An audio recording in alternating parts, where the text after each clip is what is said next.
So ayan, good morning mga katurok. Tara, magawa ulit tayo ng siopaw. So ayan, sinimula na ni Kuya Roland yung pagmasa ng siopaw.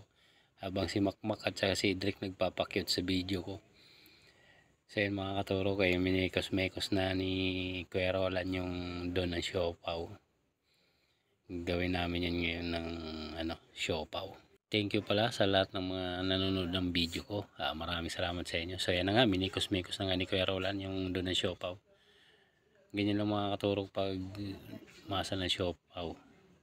Bibilog-bilog nyo lang para mabilis yung portionin mamaya. Tsaka para di mabilis umalsa yan.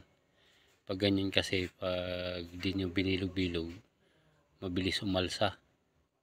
Ayan na nga mga katurok, yan na yung finished product namin na siopaw. Yung nakita nyo na yan, chicken yan, yung sa dulo, pork asado. Ito chicken asado, yung kabila naman, yung may dot, yan, bola-bola. So yan na, shoutout kay Chef Noel, pinakagwapo namin chef. Tsaka nandyan si Katurok TV. So yan na nga, minikos-mekos na nila yung siopaw.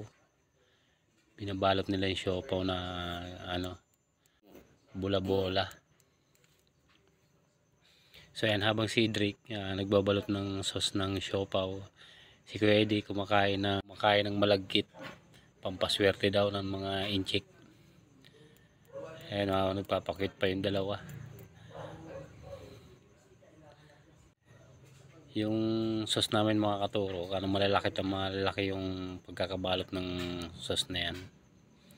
Masarap yan. Ito naman habang si Nonoy nagsasali ng mantika sa fryer kasi mamaya magpo-fryer yan. Lininisan niya na yung fryer namin, kapugi namin.